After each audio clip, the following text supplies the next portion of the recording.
स्वागत है आपका हमारे चैनल पर और मैं आपके साथ सपना। देश में एक तरफ राजनीतिक माहौल काफी ज्यादा गरमाया हुआ है तो वहीं दूसरी तरफ जेल में बंद लॉरेंस बिश्नोई हर न्यूज चैनल की हेडलाइन बना हुआ है।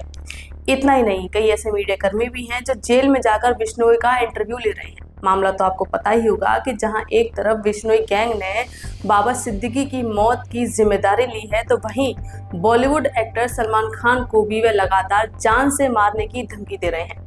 ऐसे में हर किसी के मन में ये सवाल जरूर आता है कि जेल में बंद लॉरेंस बिश्नोई कैसे पूरी घटना को अंजाम देने में सफल हो रहा है, और इतना ही नहीं, खुलेआम धमकी भी दे रहा है। साथ ही उसके इंटरव्यूज भी सोशल मीडिया पर जमकर वायरल हो रहे हैं। तो इन सभी सवालों के आज जवाब ढूंढने की हम कोशिश करते हैं।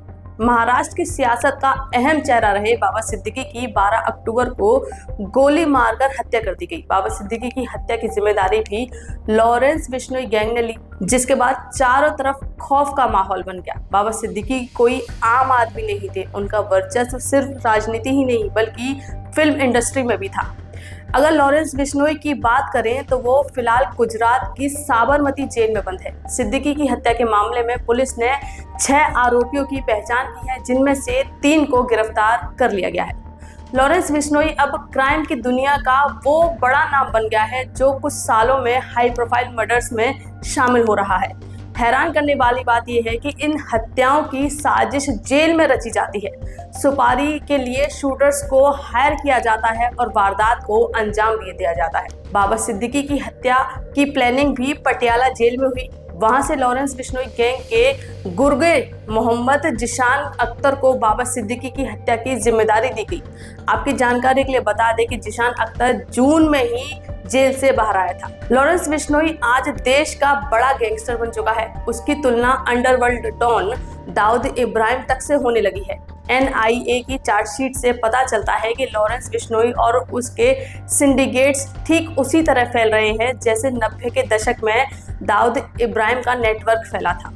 दाऊद भी छोटे मोटे अपराधों से ही अंडरवर्ल्ड की दुनिया में आ गया था।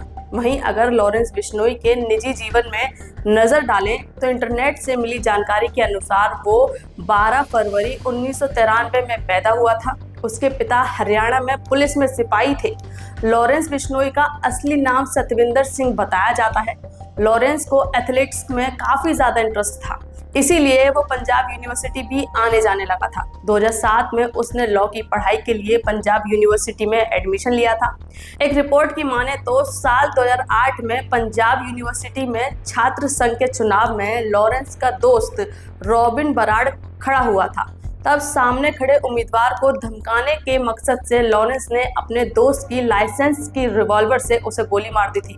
पुलिस ने लॉरेंस और उसके दोस्तों के खिलाफ अटेम्प्ट टू मर्डर का केस दर्ज किया, जिसकी वजह से लॉरेंस को पहली बार 2 महीने जेल में बिताने पड़े। लेकिन जब जेल से लॉरेंस बाहर आया तो उसने जीते हुए उम्मीदवार के भाई पर गोली चला दी और फिर उस पर दोबारा से अटेम्प्ट टू मर्डर का केस दर्ज किया गया और वह फिर दोबारा जेल में चला गया। तो बस कुछ इसी तरह से लॉरेंस बिश्नोई का जेल में आने जाने का सिलसिला शुरू हो गया। जेल में बिश्नोई कई अपराधियों से मिला और बस यहीं से उसकी क्राइम की दुनिया में एंट्री हो गई। वहीं दूसरी तरफ कॉलेज में पढ़ाई के दौरान ही लॉरेंस की मुलाकात गोल्डी बराड़ से हुई। गोल्डी बराड़ भी NIA की वांटेड लिस्ट में है। 2012 में ग्रेजुएट होने के बाद भी उसने छात्र राजनीति में अपना दबदबा बनाए रखा और उसका गैंग धीरे धीरे बढ़ने लगा। कॉलेज और यूनिवर्सिटीज के छात्र संघ चुनावों में लॉरेंस की गैंग के लोग उम्मीदवार बनते गए और अपना खौफ लोगों में फैलाते गए। लॉरेंस बिश्नोई 2016 से जेल में बंद है, लेकिन उसके बावजूद उसकी गैंग बढ़ती जा रही है।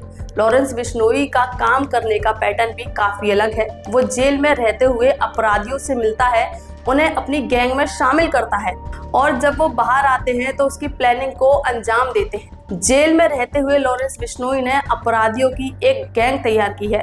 रिहा होने के बाद वो आर्म्स डीलर्स और स्थानीय माफियों के साथ मिलकर अपराध करते हैं। इतना ही नहीं, कई रिपोर्ट्स बताती हैं कि लॉरेंस बिश्नोई जेल में रहकर वॉइस ओवर इंटरनेट प्रोटोकॉल यानी VoIP के जरिए कॉल करता है। इसमें इंटरनेट से कॉल किया जाता है और ऐसी कॉल को किसी भी तरह से ट्रेस नहीं किया जा सकता। लॉरेंस बिश्नोई गैंग का ज्यादातर कामकाज कनाडा में बैठा गोल्डी बराड़ ही देखता है। गोल्डी बराड़ भी वांटेड अपराधी है। एनआईए की चार्जशीट के मुताबिक लॉरेंस बिश्नोई की गैंग में 700 से ज्यादा शूटर्स हैं, जिनमें से 300 तो अकेले पंजाब में है। एनआईए की रिपोर्ट के हिसाब से कभी बिश्नोई गैंग सिर्फ पंजाब तक ही सीमित था, लेकिन गोल्डी बराड़ की मदद से वो अब उत्तर भारत के कई राज्यों में भी फैल गया है।